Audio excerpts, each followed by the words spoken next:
Hey, wholesome humans, and welcome back to the Ash Gracie podcast.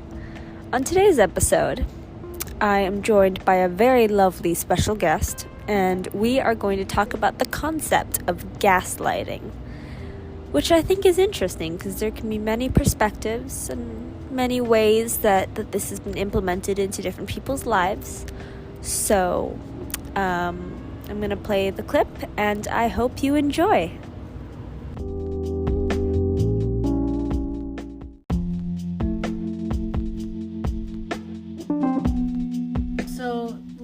Like I previously said, distorting is like the usual thing that when people say gaslighting, they usually mean distortion or like warping. And that's just when, take the example of a toxic relationship where one partner, like, let's say partner A is mad at their partner for saying something insensitive to them, and partner B says, I didn't say that, or you're so emotional, or oh, I didn't mean it like that, or yeah, like or if you're saying that or if you like express that you feel a certain way and they're just kind of like, no, you don't, because this is what's actually going on, and just kind of like invalidating how you feel or what you're doing, or something that should really just be up to you to decide.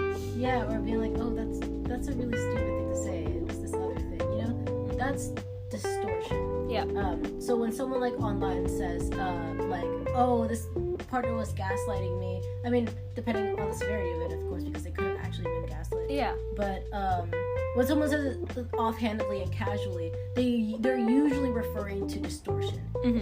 Gaslighting is when, like, that kind of manipulation tactics on top of like some physical manipulation, some emotional manipulation, and a lot of mental work on like truly trying to control the other person. Yeah. Like if partner A has been doing that if partner B has been doing that to partner A for a very long time, partner A, even when partner B isn't there, will no longer trust their own beliefs.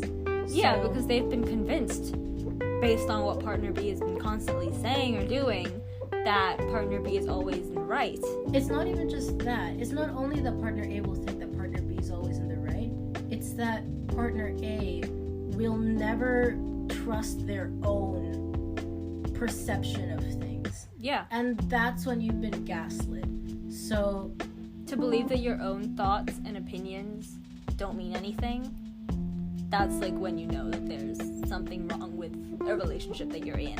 If someone else has convinced you that your own beliefs are wrong and your own opinions are not important. But the sad thing about it is that you don't know until you're getting out of it that you've been gaslit, because you're already in questioning of yourself. And it's one of those things that is so difficult to get out of, because as long as you trust the narcissist, because that's what they've done to you, they make you trust them over yourself, and then they make you never trust yourself again. As long as you trust that person and you think that all they want is the best for you, nothing that you do will convince you that they could be wrong in any way, and there won't be like a shred of doubt in that unless someone else plants that in you. So one of the interesting things, or which I think in part is like the reason that I was like, and just like I guess speaking a little anonymously, the part of the reason that I was able to get out of my situation is because of my autism. They're just like, I guess autistic brains very much rely on like logical thinking, right? If there is no clear why to something, I will have trouble grasping it. I guess that's why I feel calculus. But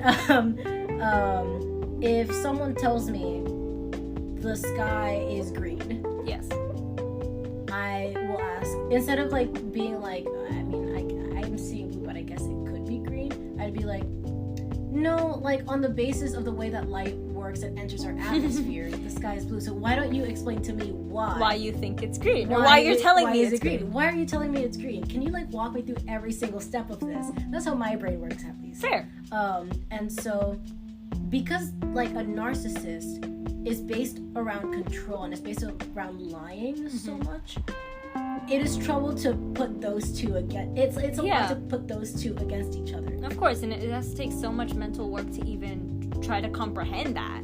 Exactly. So I was gaslit. Like don't get me wrong, a lot of people end up gaslit regardless of how their brain works. Yeah. But I think the reason that I was able to get out of it is because someone very near and dear to my heart that I trusted outside of my home, like the first person outside of my home that I grew to trust that much, was able to logically walk me through why what was happening in my own home wasn't normal or didn't make sense. Yeah.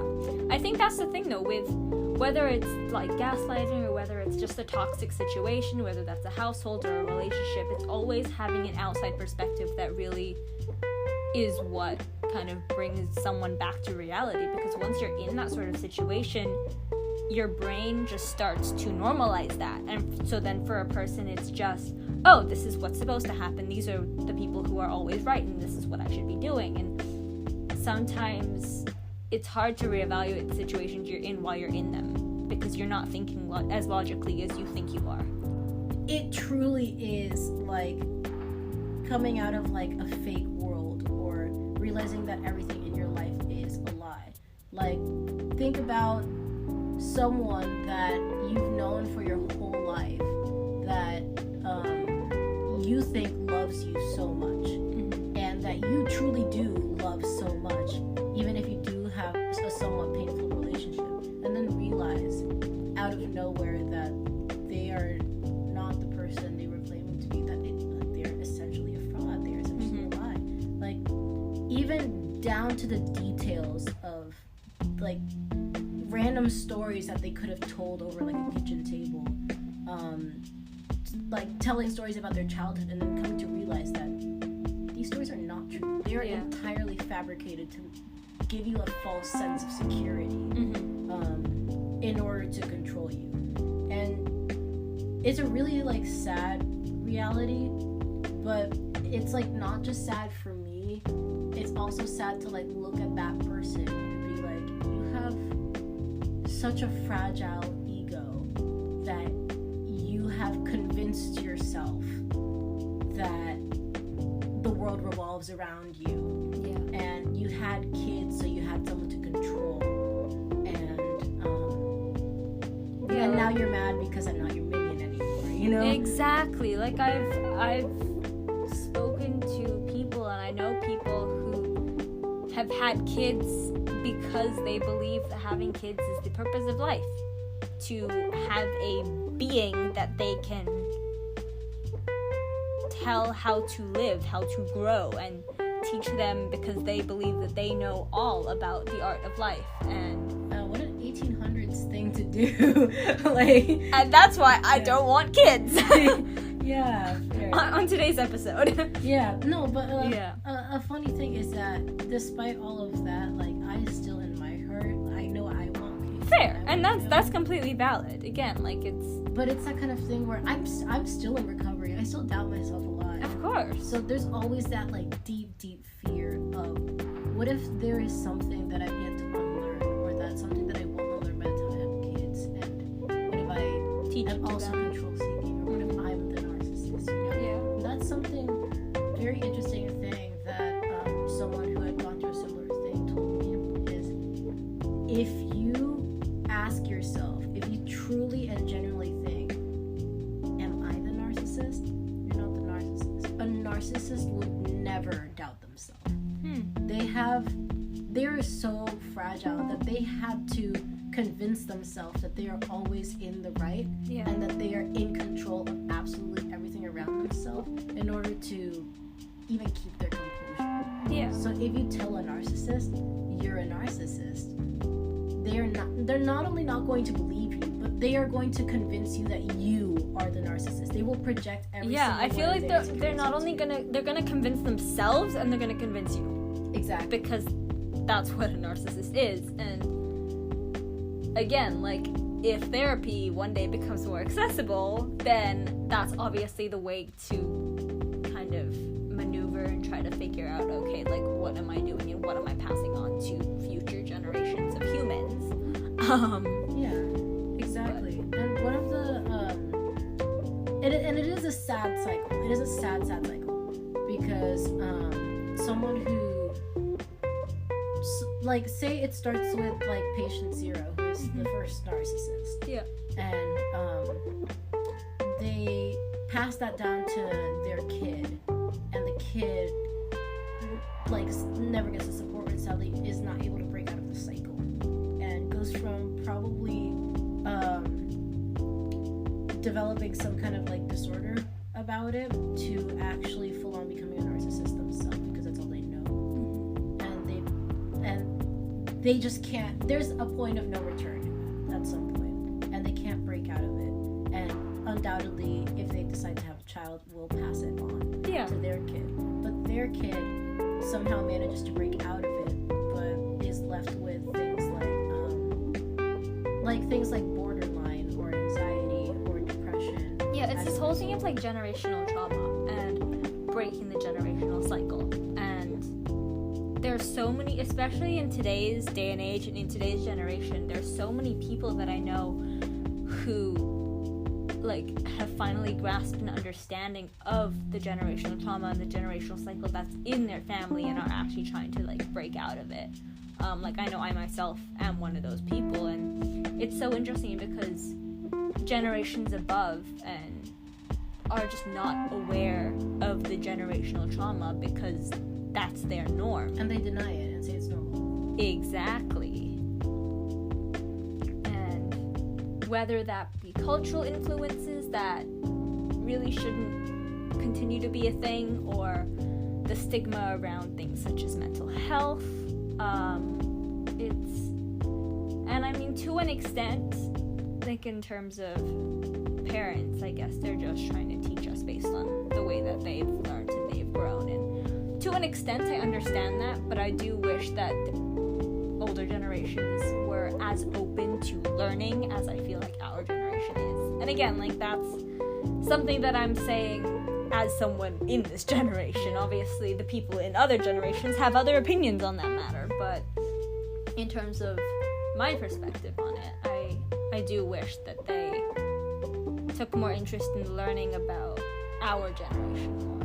Yeah, and some people are, is like the interesting thing. Yeah, absolutely. There were some people who obviously still carry, because they grew up in a specific time, will have that kind of bias. Of course. But there are, like, I've met very lovely people who are from older generations that are still fully open to change and are even like quicker at it than some people like in our own generation or closer generation. Yeah, and that's always wonderful to see. But part of what I've seen is that it is in like mindset and like upbringing, and it's like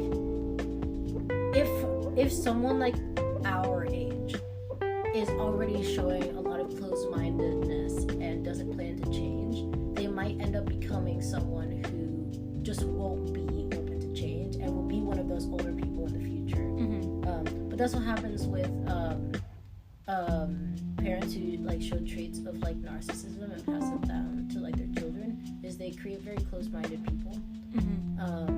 And I think that's also why the whole concept of having a growth mindset has become so popular in our generation, and especially in today's day and age after like COVID-19. The idea of being more go with the flow and being like open to a lot more things than I guess people used to be.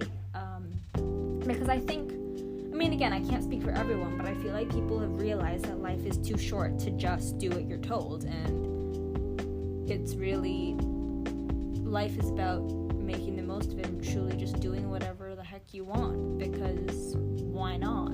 And so I think people are starting to kind of get onto that trajectory, and I mean, with social media, sometimes it can be made kind of superficial thing and more of like a trend instead of an actual lifestyle choice. I've seen so many really times depends.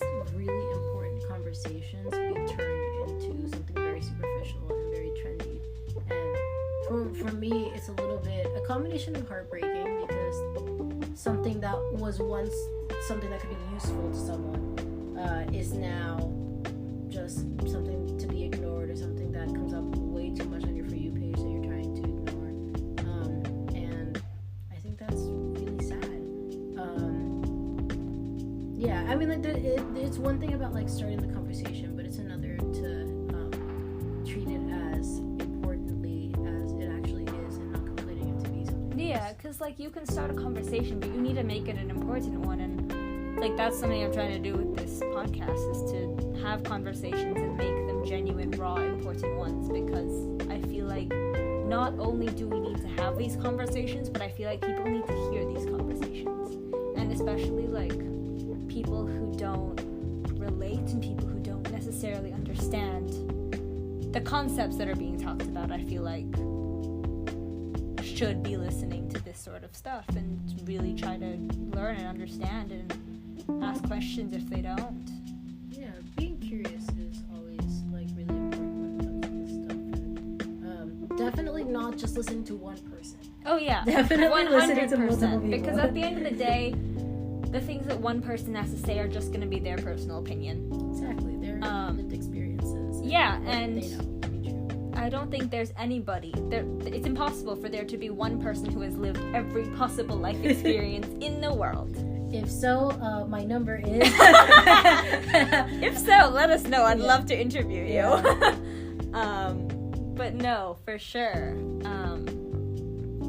And again, like, everything that we've said today is completely opinion based and life experience based, and what we've learned from the people that we know and what we've gone through. And I think that's the thing that's so special about having these kind of conversations.